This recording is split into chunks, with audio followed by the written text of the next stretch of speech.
The first thing you need to know about my wife Taryn is that she's never been late for anything in her life. Not once.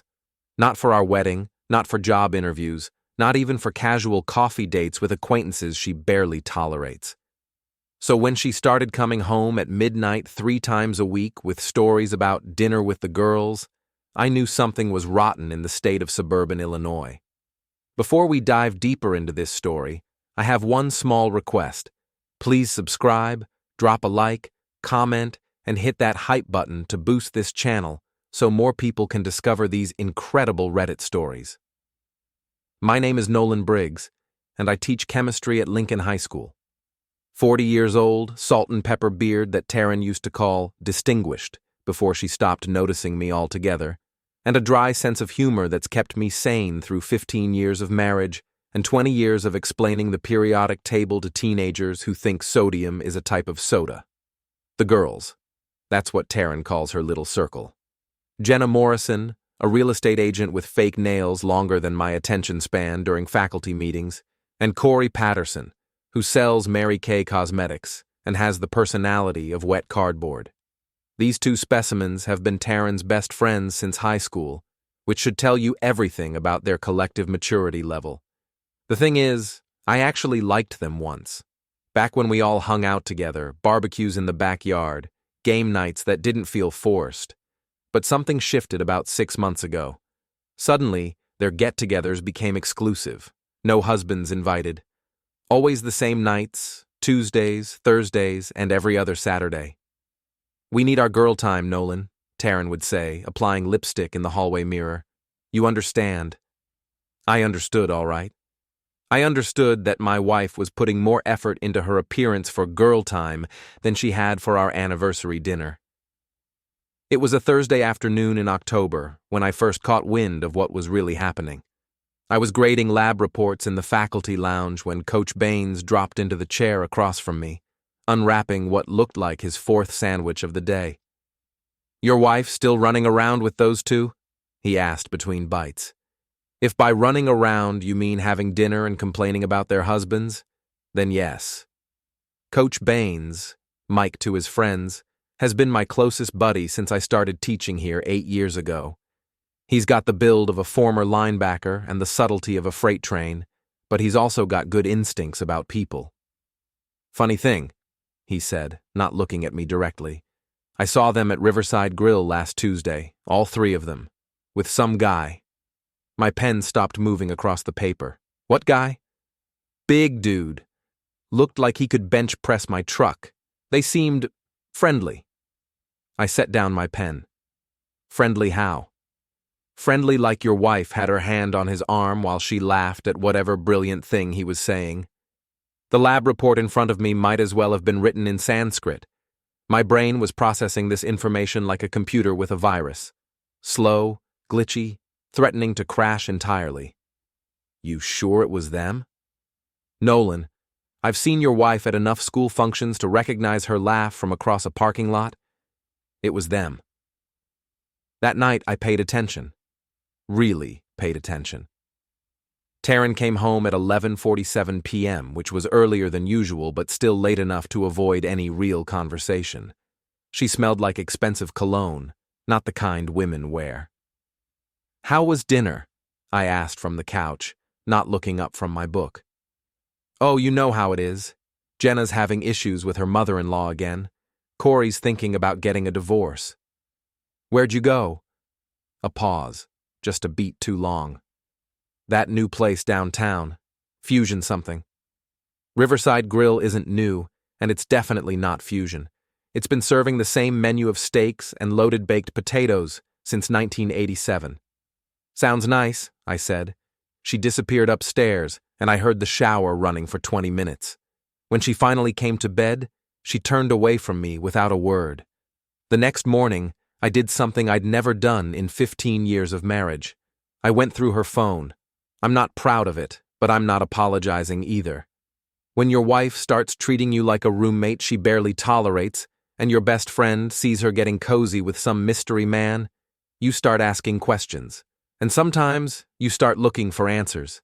Her text history with the girls was illuminating. Jenna. Can't wait for tonight. Is Felix bringing his friend again? Taryn. He better. Last week was so much fun. Corey. I still can't believe you're doing this. What if Nolan finds out? Taryn.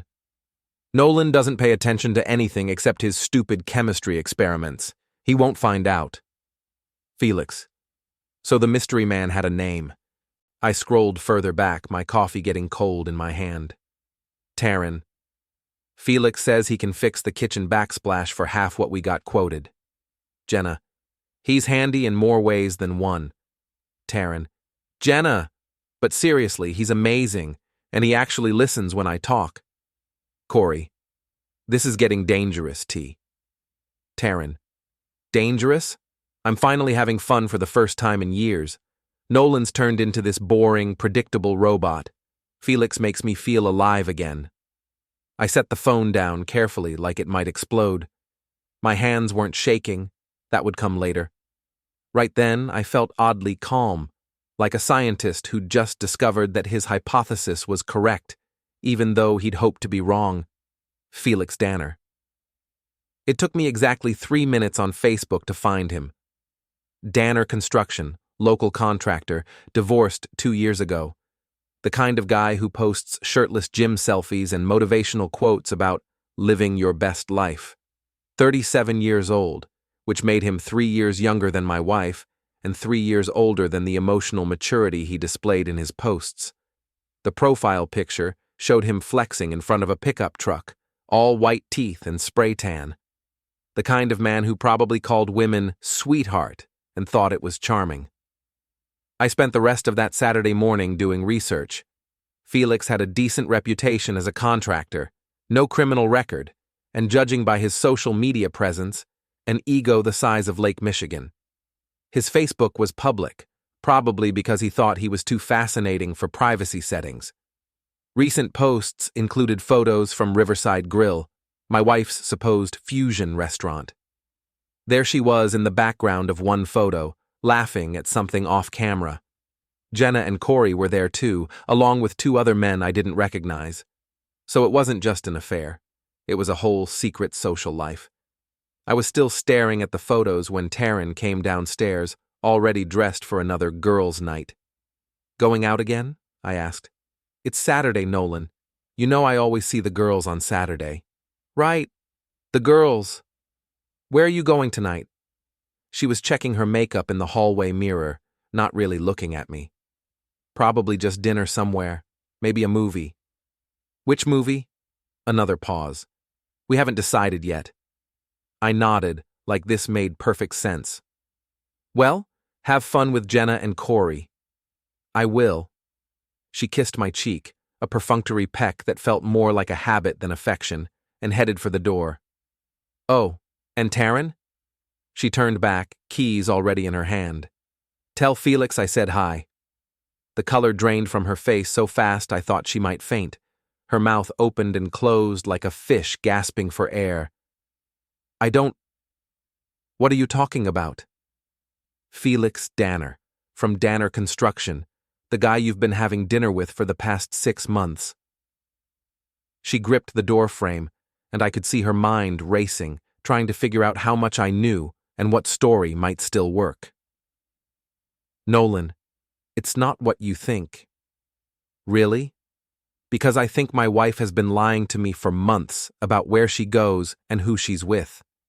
I think she's been having an affair with some contractor while telling her friends that her husband is too boring to notice. Am I wrong? Tears started forming in her eyes, but they looked more like panic than remorse. We need to talk, she said. No, we don't. Not tonight. You've got dinner plans, remember? Wouldn't want to keep Felix waiting. I turned and walked back to the living room, leaving her standing in the doorway. A minute later, I heard her car start and drive away. That's when my hands finally started shaking. But not from fear or sadness, from anger. Pure, focused anger that felt like electricity in my veins. I'd been teaching chemistry for 20 years. I knew all about reactions, how certain elements, when combined under the right conditions, could create something explosive. Taryn had just provided the catalyst. Now, it was time to see what kind of reaction I could create. I picked up my phone and started making calls. The beautiful thing about chemistry is that every reaction follows predictable rules. Add heat to increase the rate. Introduce a catalyst to speed things up. Apply pressure to force compounds together that would normally repel each other. What I needed was evidence, real, undeniable, court-of-law evidence that would make it impossible for Taryn to gaslight me into thinking I was imagining things. Monday morning, I called in sick to school and drove to Verizon. For an extra $30 a month, I could access detailed records of every text, every call, every data ping from Taryn's phone. The customer service representative, a kid who looked like he was maybe 19, walked me through the process with the kind of enthusiasm usually reserved for explaining video games. "So, you can see, like, everything?" he asked, pulling up sample reports on his computer. "Everything," I confirmed. "Dude, that's intense. My girlfriend would eliminate me if she knew I could do this." "Your girlfriend probably isn't cheating on you with a contractor named Felix." The kid's eyes widened. "Oh man, that sucks. Felix sounds like a douche name." Felix is definitely a douche name.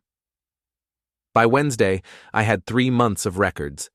Taryn had been texting Felix an average of 47 times per day.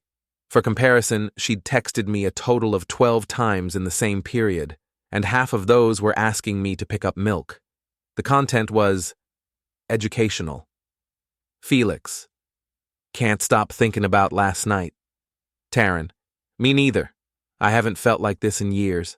Felix: "Your husband doesn't deserve you." Taryn: "Nolan's a good man, but he's just so predictable. You make me feel young again." Felix: "Leave him. We could be amazing together." Taryn: "It's complicated. The house, his job, everything's tied together. I need more time." Felix: "I'm not waiting forever, T. I could have any woman I want." Taryn: "I know, just give me a few more months to figure things out." There were photos, too. Nothing pornographic, but plenty of images that would be difficult to explain to a divorce attorney. Taryn and Felix at restaurants I'd never been to. Taryn and Felix at a Cubs game. She'd told me she was at Jenna's baby shower that day. Taryn and Felix in what looked like a hotel room, her wearing a dress I'd never seen before. But the real goldmine was the group chat with Jenna and Corey. Corey: "How long are you going to keep this up?" Taryn: "As long as it takes. Nolan suspects something, but he's too passive to actually do anything about it." Jenna: "You're playing with fire. What if he gets a lawyer?" Taryn: "With what money? I handle all our finances. He doesn't even know how much we have in savings." Corey: "That's cold, even for you." Taryn: "It's practical. I've invested 15 years in this marriage. I'm not walking away empty-handed just because I found someone who actually excites me."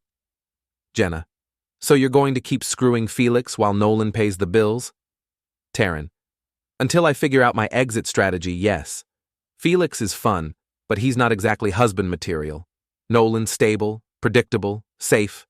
Felix is recreational."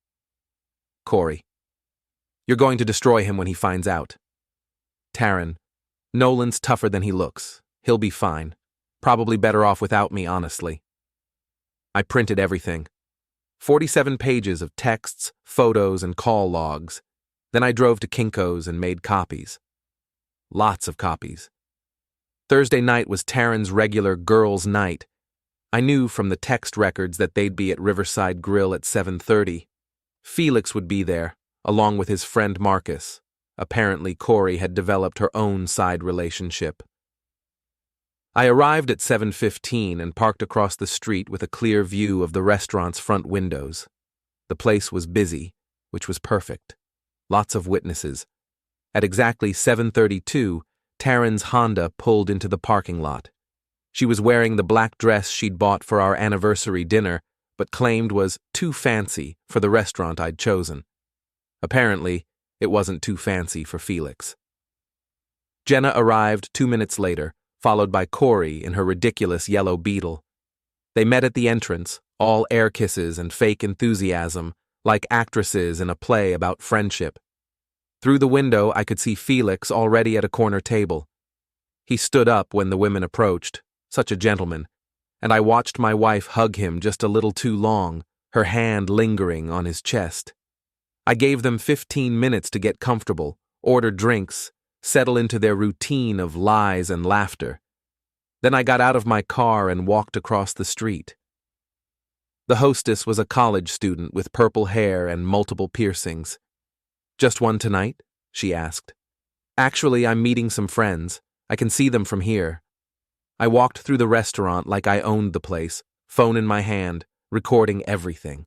The lighting was perfect, bright enough to capture faces clearly, dim enough to feel intimate and private, which made what I was about to do even more devastating.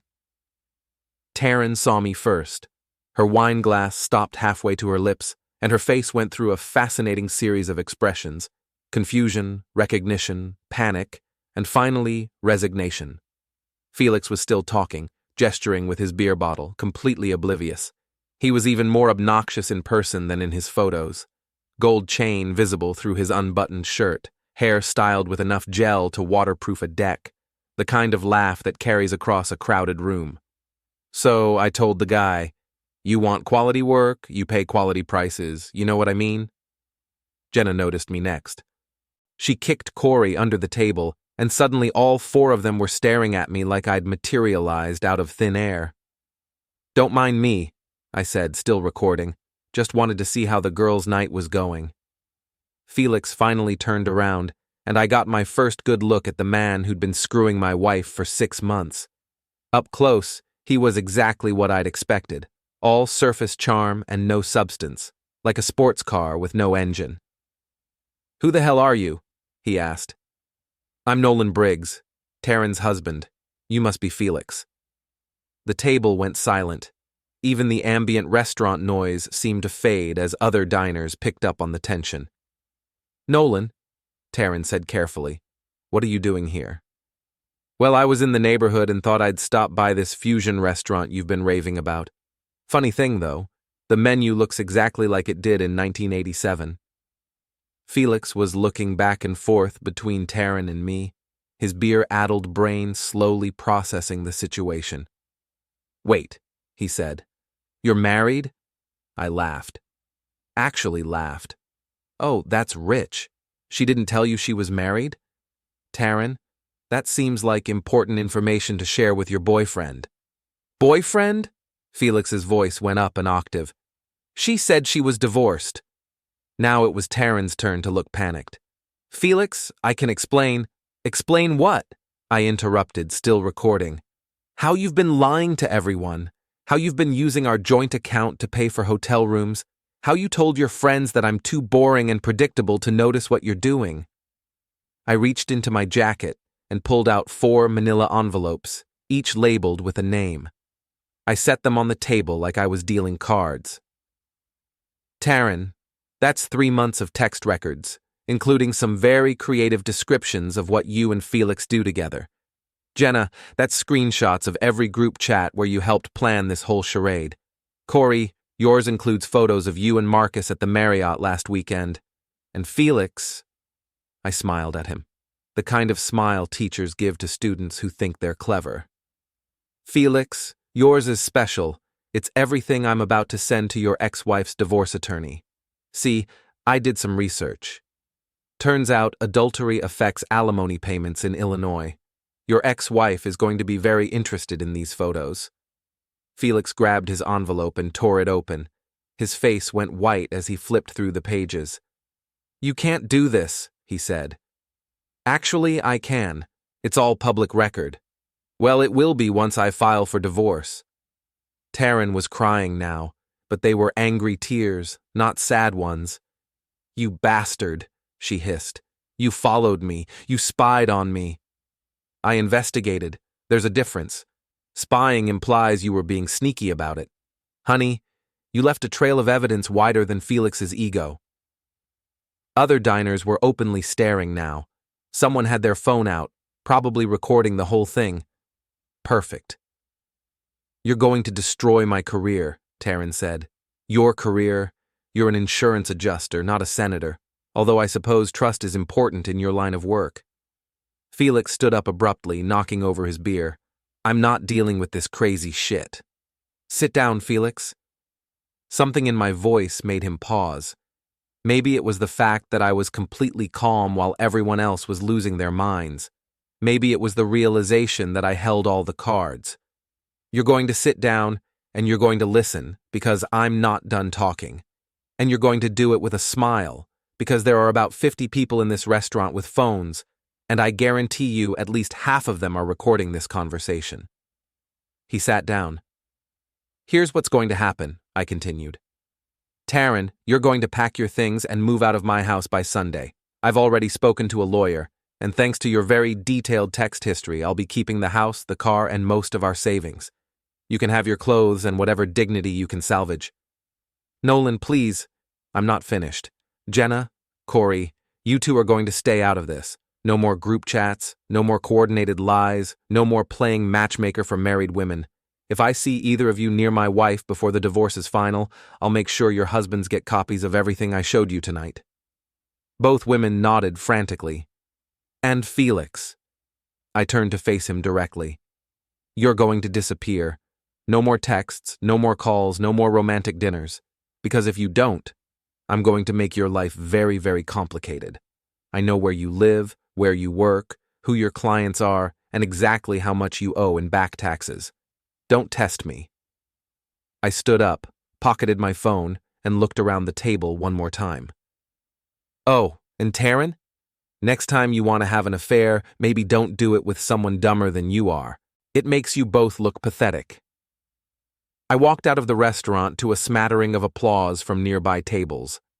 In the parking lot, my phone buzzed with a text from Coach Baines. Dude, you're trending on Facebook. Someone posted a video of you destroying those people. You're a legend. I got in my car and drove home to my empty house, feeling lighter than I had in months. But I wasn't done. Not even close. This was just the opening move. The thing about small Midwestern cities is that everyone knows everyone else's business, especially when that business involves public humiliation at the most popular restaurant in town.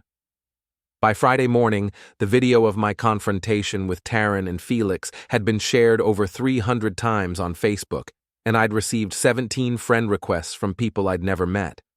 My favorite comment came from someone named Betty Kowalski. That teacher just served up a chemistry lesson in how to handle cheating spouses. A+ performance. I was grading papers in my classroom during lunch when Principal Halverson knocked on my door. Margaret Halverson had been running Lincoln High for 12 years, and she had the kind of no-nonsense attitude that made even the worst troublemakers straighten up. Nolan, we need to talk. I gestured to the chair across from my desk. If this is about the restaurant thing, I can explain. Oh, honey, you don't need to explain anything to me. My husband showed me the video last night. I haven't laughed that hard in years. She sat down and folded her hands in her lap. But we do need to discuss how this might affect your position here. My stomach dropped. Are you firing me? Firing you? Nolan, half the school board wants to give you a medal. The other half wants to nominate you for Teacher of the Year. She smiled. But I do need to know, is this going to get messier? Are we going to have angry spouses showing up at school? Drama in the parking lot? I don't think so. Taryn moved out yesterday, and I haven't heard from Felix since the restaurant. Good. Because between you and me, what you did took guts. Most people would have just suffered in silence or hired a private investigator. You handled it like a scientist, gathered evidence, tested your hypothesis, and presented your findings in a public forum. That's one way to put it. It's the right way to put it. Just, maybe next time give me a heads up before you go viral. After she left, I spent the rest of lunch reading comments on the video. Most were supportive, but a few made me pause. Dude went nuclear on his wife. Respect. This is what happens when you mess with the quiet ones. Felix better watch his back. That teacher's not done with him. They were right about one thing. I wasn't done with Felix. Because while Taryn had moved out, and was staying with her sister, Felix was still running around town like nothing had happened, still posting gym selfies on Instagram, still bragging about his construction projects, still acting like he hadn't just helped destroy a 15-year marriage. That weekend, I did some more research. Felix's business was smaller than his social media presence suggested. He had 3 employees, all part-time, and most of his work came from referrals through a local home improvement store. His biggest client was a property management company that handled rental properties throughout the county. More importantly, Felix had a reputation for cutting corners. Not enough to put anyone in danger, but enough to annoy customers who expected quality work. His Yelp reviews were mixed at best, and several mentioned projects that took twice as long as promised. Monday morning, I created a fake email account and sent a message to Felix's biggest client. "Hi, I'm considering hiring Danner Construction for some work on my rental properties, but I wanted to check references first. I saw online that Felix Danner was recently involved in some kind of adultery scandal. I run a family-friendly business and need to make sure any contractors I work with maintain professional standards. Can you tell me if this has affected his work quality or reliability?" By Wednesday, Felix had lost the contract. I knew because he posted a furious rant on Facebook about cancel culture and people who can't mind their own business. Thursday, I sent similar emails to 3 other potential clients, along with links to the restaurant video. Friday, Felix's Instagram account went private, but my real masterpiece was still in development. See, one thing I'd learned from Taryn's text records was that Felix had a very specific weakness: his ego. He couldn't stand being ignored, dismissed, or made to look foolish. And he especially couldn't stand losing to someone he considered inferior. Which gave me an idea. Lincoln High's annual charity basketball game was coming up in 2 weeks. Every year, the faculty played against a team of local business owners, with proceeds going to the school's scholarship fund. It was always well attended, with families, students, and half the town showing up to watch teachers make fools of themselves on the basketball court. I'd played in the game 3 times before, usually coming off the bench to miss a few shots and provide comic relief. But this year, I had a different plan. I called the event coordinator, a PTA mom named Linda Chen, who took the charity game more seriously than the NBA playoffs. "Linda, it's Nolan Briggs. I wanted to ask about the business team roster for the charity game." "Oh, hi Nolan. I heard about, well, you know. How are you holding up?" "I'm doing great, actually. Listen, I was wondering if you'd reached out to Felix Danner about playing this year. He's pretty athletic, and it might be fun to have some younger flesh on the business team." There was a pause. "Are you sure about that, given everything that's happened?" "Water under the bridge, Linda. Besides, it's for charity. Personal issues shouldn't interfere with helping kids get scholarships." "Well, if you're okay with it, I suppose I could give him a call. I think it would be great. Really great." Felix, predictably, jumped at the chance to show off in front of a crowd, especially a crowd that had seen him humiliated on social media. He probably saw it as an opportunity to redeem himself, maybe even make me look bad in the process. What he didn't know was that I'd been practicing. Every morning for the past week, I'd been at the school gym at 6 a.m., working on my jump shot and running drills. Coach Baines had started joining me, partly for moral support and partly because he thought the whole situation was hilarious. "You know he's going to try to embarrass you out there," Mike said, rebounding shots for me. "I'm counting on it." "What if he just plays normal, doesn't take the bait?" I sank a 3-pointer from the corner. "Mike, have you met Felix? The man once posted a video of himself bench pressing while wearing a tank top that said alpha male. Subtlety isn't his strong suit." "Fair point. So what's the plan?" "Simple. I'm going to outplay him. In front of everyone he's trying to impress." "And if you can't outplay him?" I grabbed the rebound and lined up another shot. "Then I'll outthink him. Chemistry isn't just about mixing compounds, Mike. It's about understanding reactions, and Felix is very predictable when he's angry." The night before the game, I got an unexpected visitor. I was grading quizzes in my living room when the doorbell rang. Through the peephole, I could see a woman I didn't recognize. Mid-40s, blonde hair, nervous expression. "Can I help you?" I called through the door. "Are you Nolan Briggs? My name is Amanda Danner. I'm Felix's ex-wife." I opened the door, curious. Amanda Danner was nothing like what I'd expected. She was attractive in an understated way, with laugh lines around her eyes and the kind of genuine smile that couldn't be faked. She was also holding a manila envelope. "I'm sorry to bother you at home," she said, "but I wanted to thank you." "Thank me?" "For the information you sent my lawyer about Felix and your wife. It's going to make a big difference in my alimony case." I invited her in, and she sat on the edge of my couch like she might need to leave quickly. "I also wanted to warn you," she continued. "Felix is angry, really angry. He's been calling me, texting me, blaming me for his business problems. He thinks I'm somehow working with you to ruin his life." "Are you?" She smiled. "Not until now. But after listening to him rant for an hour about how he's going to teach that teacher a lesson, I thought you should know what you're dealing with." She handed me the envelope. "These are recordings of his voicemails. Some of them are pretty threatening. I thought you might want to have them just in case." I opened the envelope and found a USB drive along with printed transcripts of the calls. "Felix has always been a bully," Amanda said. "But he's also a coward. He only picks fights he thinks he can win. The fact that you stood up to him, humiliated him in public, it's eating him alive. Good. Just be careful. He's not violent, but he's vindictive, and he's not smart enough to know when to quit." After she left, I listened to the recordings.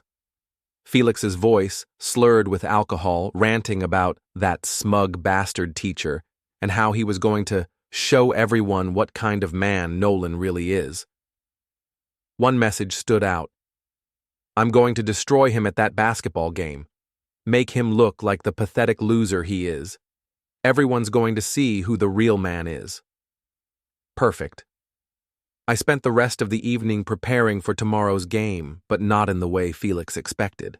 While he was probably practicing his trash talk and planning his victory celebration, I was studying game film and working on strategy, because Felix had made a crucial mistake. He thought this was about basketball. It wasn't about basketball at all. It was about chemistry. And I was about to show him what happened when you mixed pride with humiliation under public pressure. The reaction was going to be spectacular. Game day arrived with the kind of crisp November weather that makes high school gymnasiums feel like sanctuaries. By 6 p.m., the bleachers were packed with families, students, and what seemed like half the town. Word had spread about the showdown between me and Felix, and people were expecting entertainment. They weren't going to be disappointed. I arrived early to warm up, wearing my lucky red Lincoln High t-shirt and shorts that had seen better days.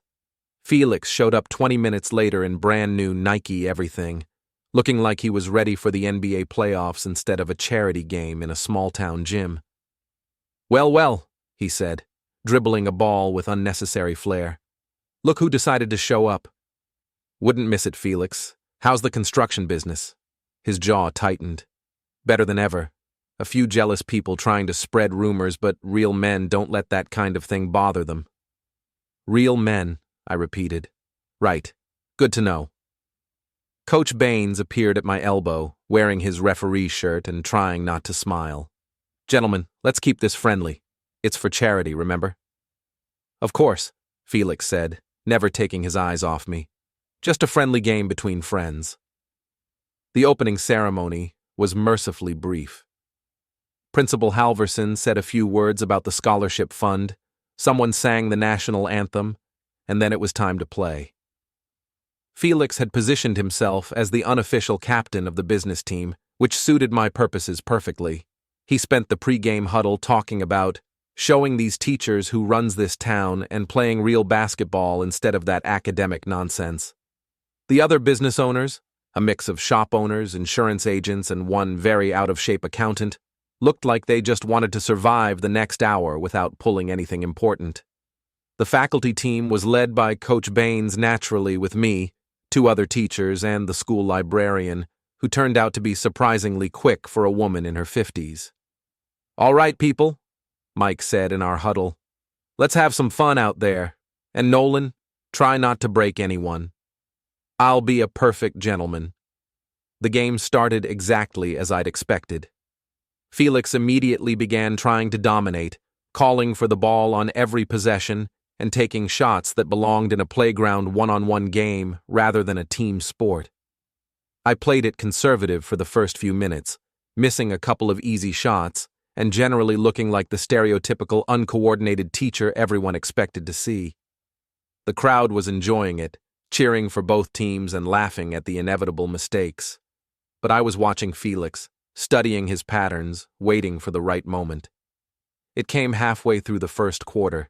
Felix had just scored an easy basket against our librarian, a real hero picking on a 60-year-old woman, and was celebrating like he'd won the championship. As he ran back down court, he made the mistake of looking directly at me. "Your turn, Teach. Let's see what you got." That's when I stopped playing around. The next time down court, I called for the ball and drove straight at Felix. He was expecting me to pull up for a jump shot or pass to someone else. Instead, I went right around him, scored an easy layup, and jogged back on defense without saying a word. Felix's face flushed red. Lucky shot. The next possession, I stole the ball from him at mid-court and scored again. This time, a few students in the stands started cheering. "Go, Mr. Briggs!" Felix was getting frustrated, which was exactly what I wanted. Frustrated people make mistakes, and mistakes create opportunities. By halftime, I had outscored him 18-12, and the crowd was fully invested in our personal duel. During the break, I could hear people in the stands placing bets on who would finish with more points. But scoring wasn't really the point.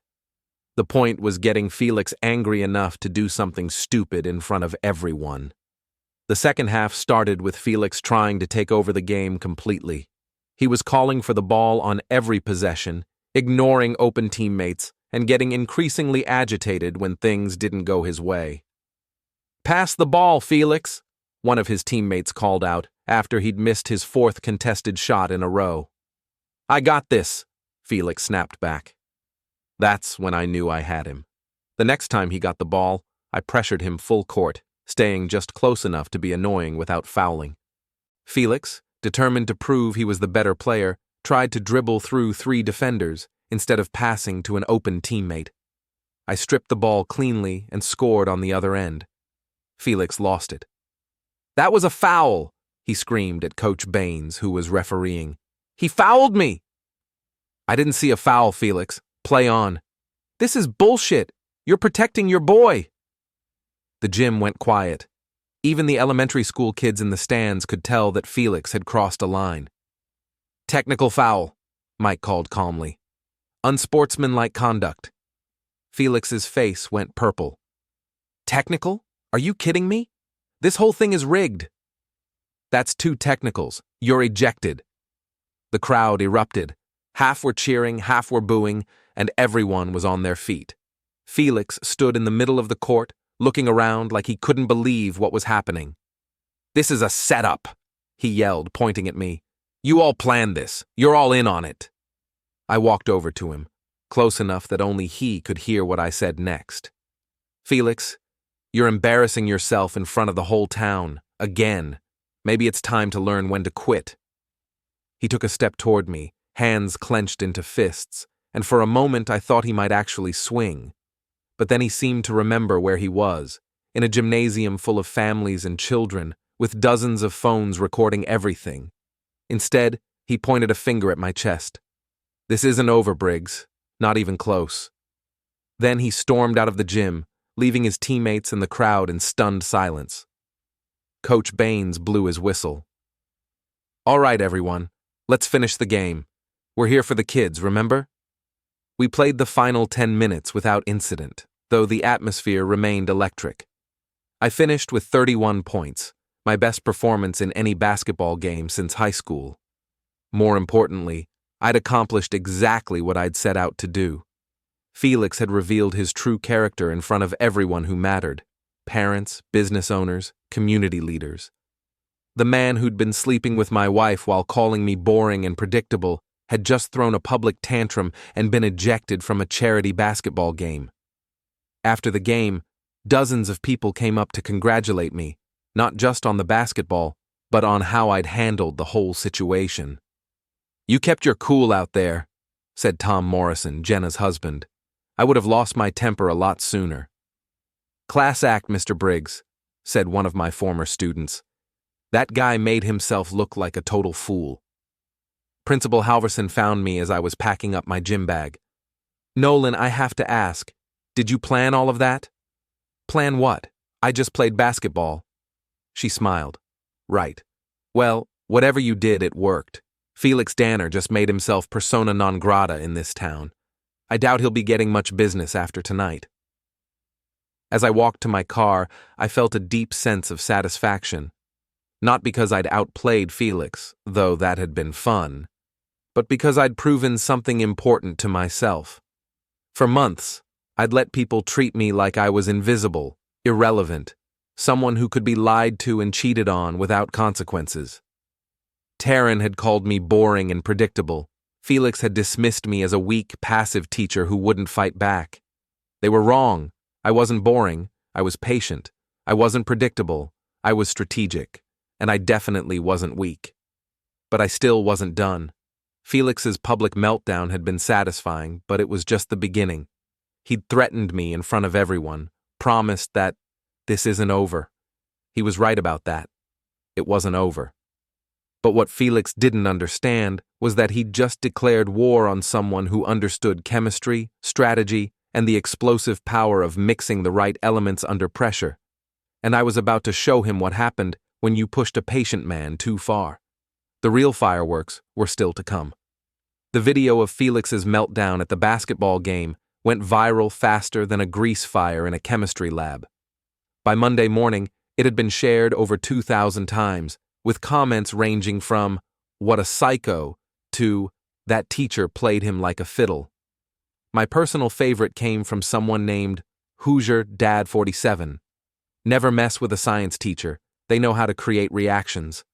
But while the town was having a good laugh at Felix's expense, I was dealing with more serious matters. Taryn's lawyer had contacted mine about the divorce proceedings, and apparently, my soon-to-be ex-wife was not going quietly into that good night.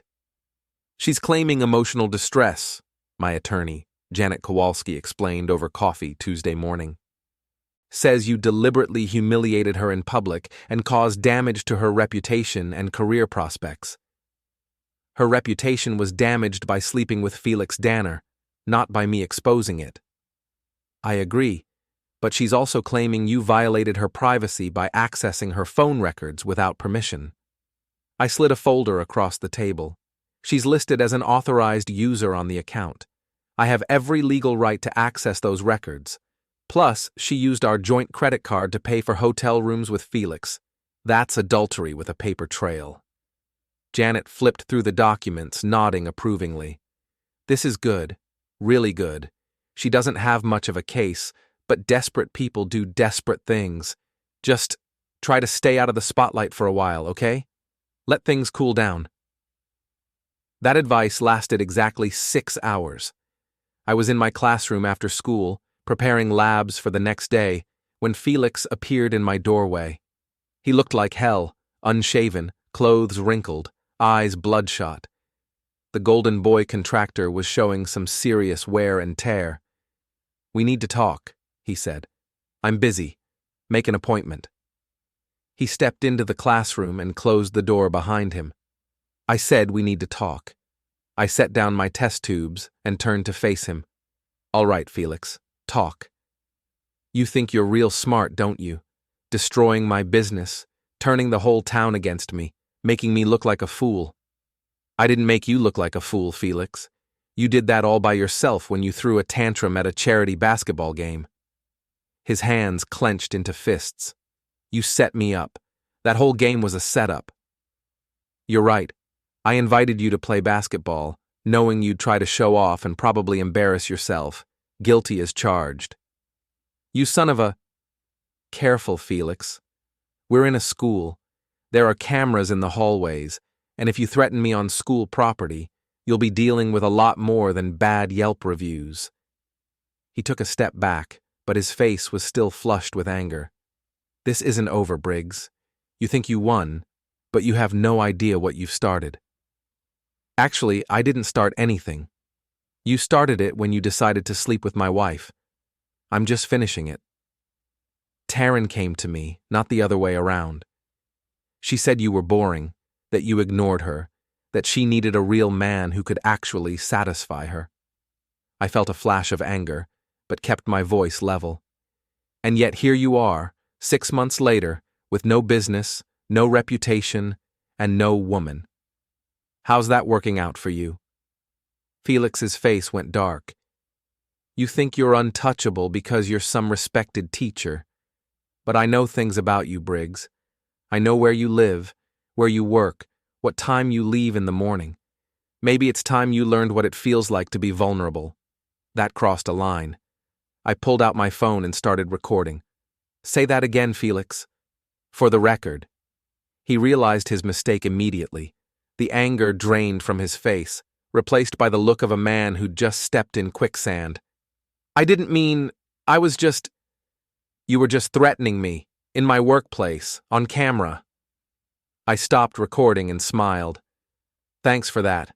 My lawyer's gonna love this. Felix backed toward the door. You're crazy, you know that?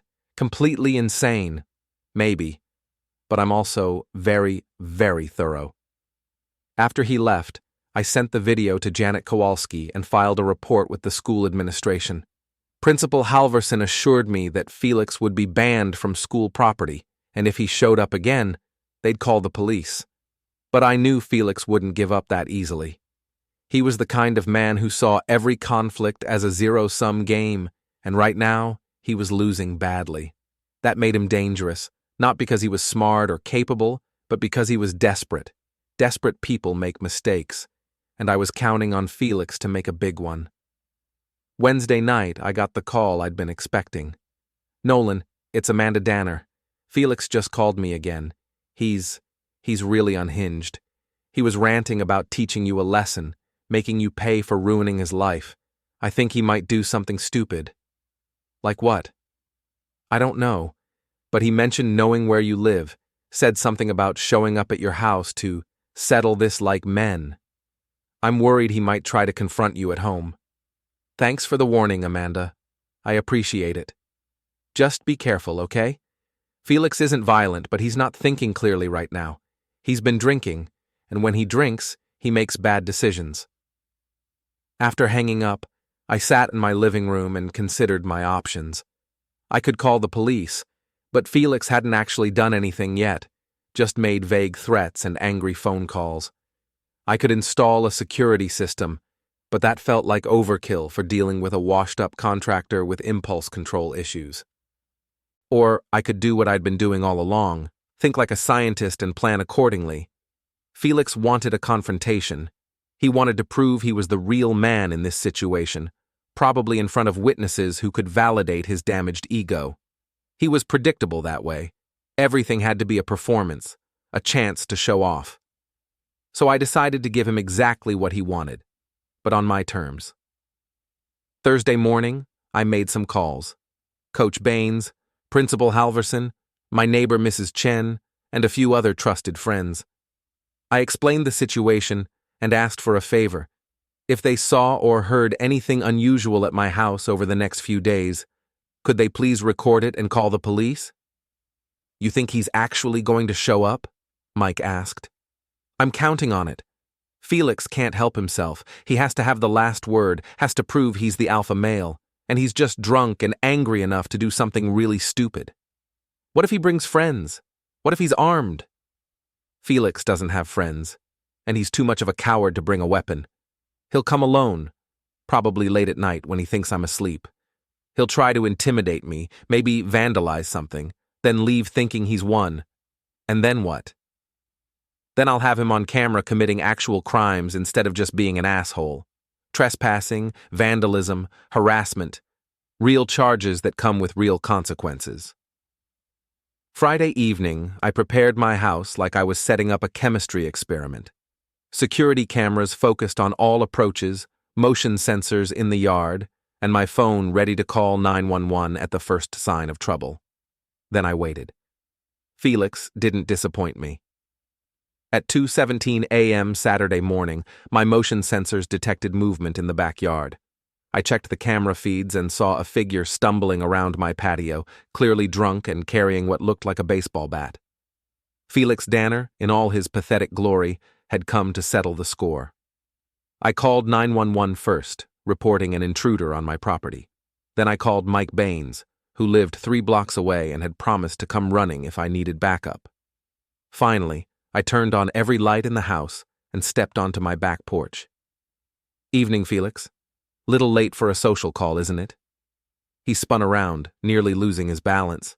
He was drunk, not just tipsy, but stumbling, slurring drunk.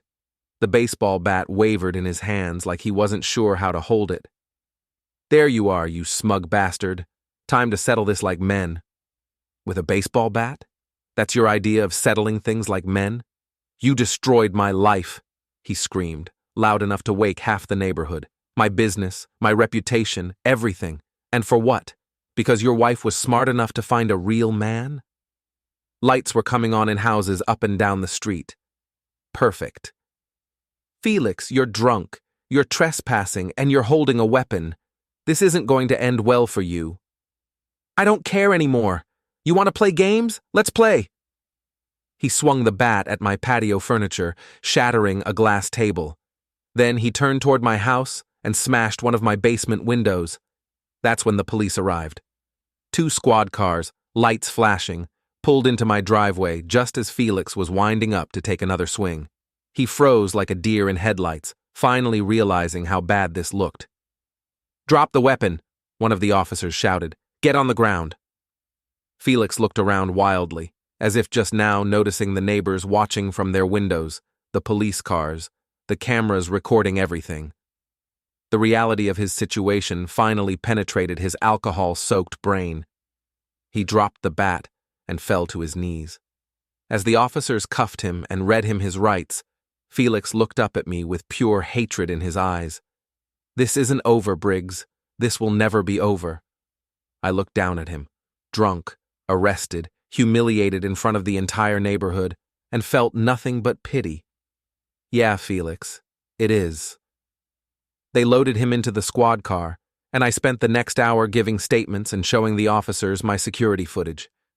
By the time they left, the sun was coming up, and I was exhausted. But I was also satisfied. Felix had finally crossed the line from being an annoyance to being a criminal. Now he'd face real consequences, jail time, fines, a permanent record that would follow him for the rest of his life. More importantly, he'd done it all to himself. I hadn't forced him to get drunk, hadn't made him pick up a baseball bat, hadn't compelled him to vandalize my property. I'd simply created the conditions for him to reveal his true character. And Felix, predictable to the end, had reacted exactly as I'd expected. The trap had been set, and he'd walked right into it. But as I cleaned up the broken glass and boarded up my window, I realized this was probably just the beginning. Felix's threat, "This will never be over," wasn't just drunken bravado. It was a promise. He'd escalated from adultery to threats to actual violence. What would he do next? I was about to find out. Felix spent the weekend in jail, which gave me time to plan his final lesson in consequences. By Monday morning, the whole town knew about his drunken rampage through my backyard. The local paper ran a story with the headline, "Local Contractor Arrested for Vandalism," complete with his mugshot and a detailed account of his recent troubles. But I knew Felix well enough by now to predict his next move. He'd make bail, blame everyone but himself for his problems, and come back looking for revenge.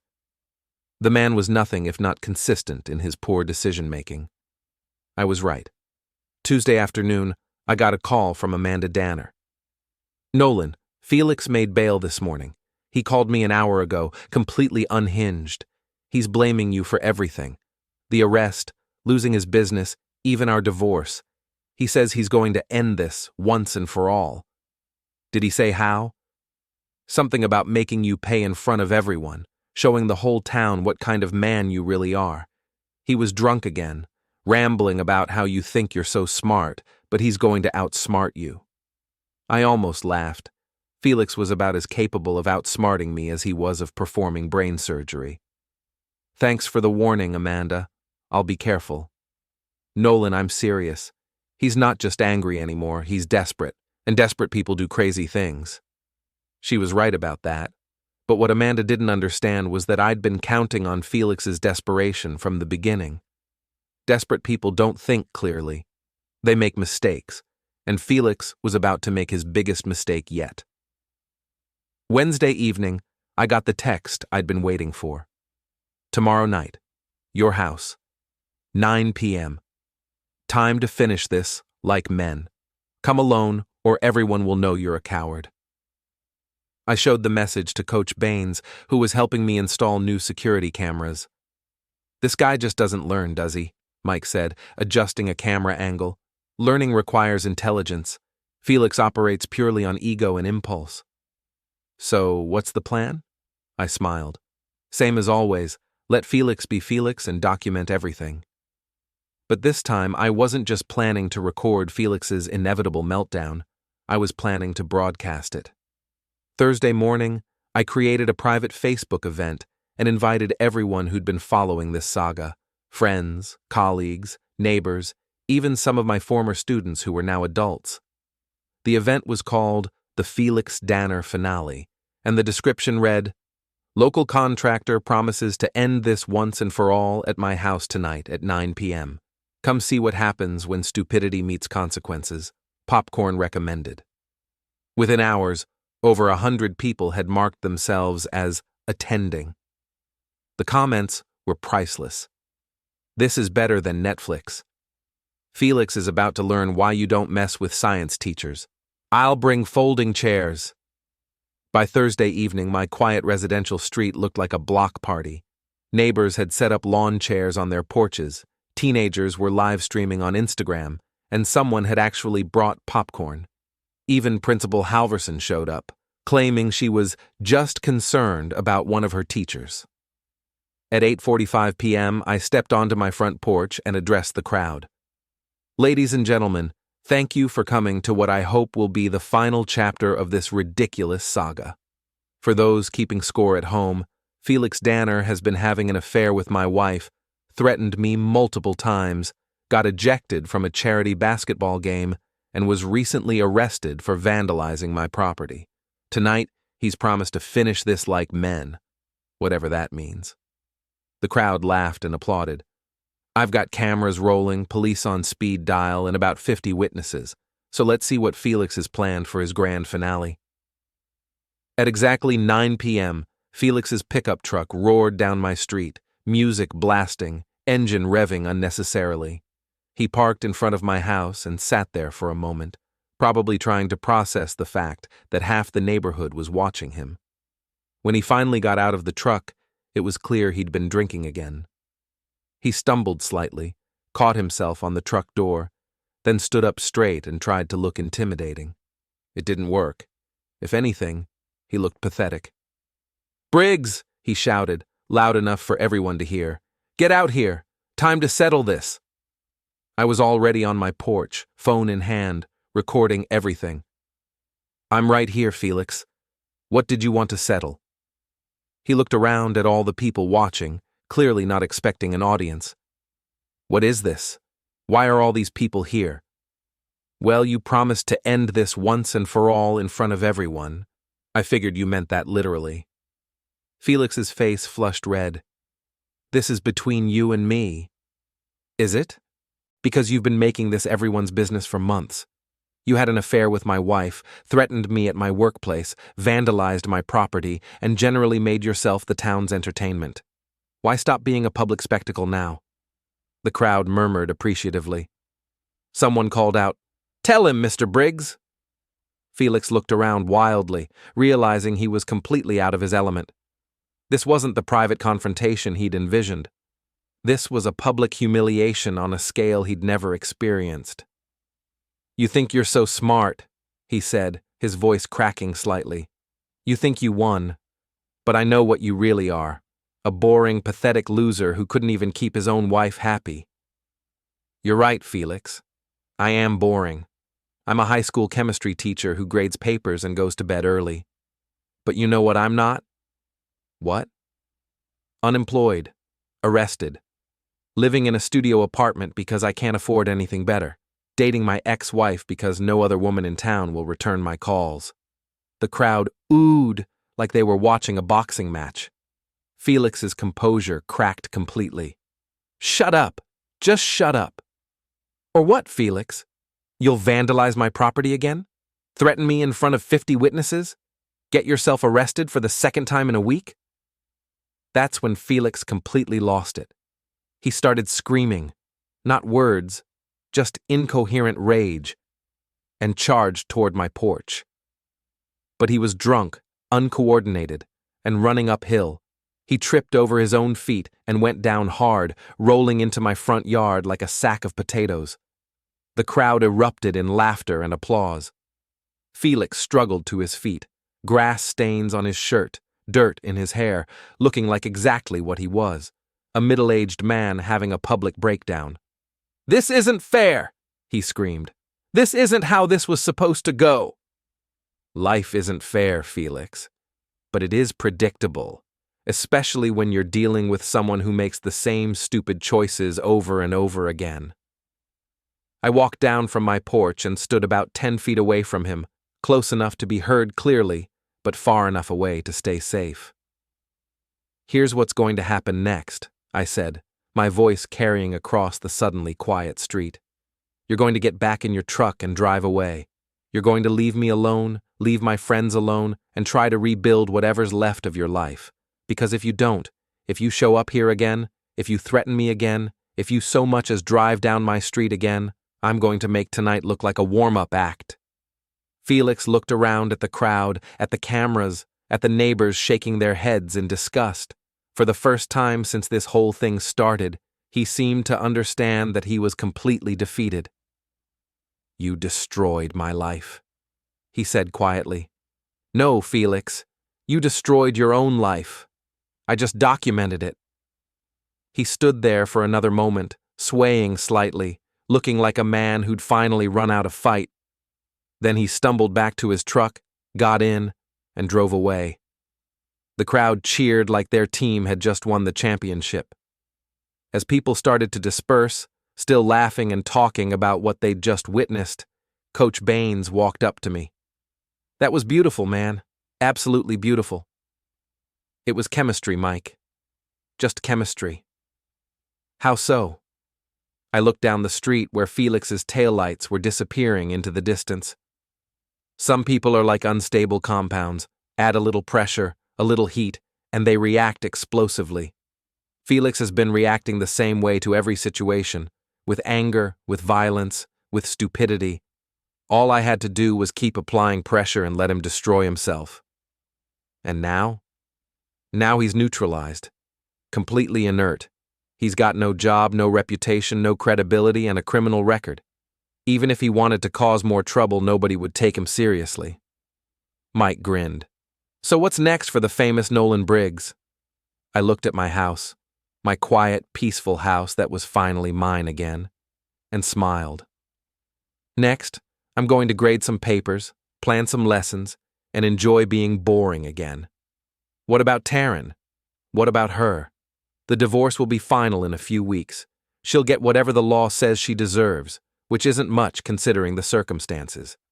Then she'll move on with her life, and I'll move on with mine. Any regrets?"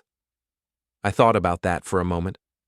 6 months ago, I'd been a married man living a quiet, predictable life. Now I was divorced, internet famous, and had just orchestrated the public humiliation of my wife's lover in front of half the town. "No," I said finally, "no regrets at all."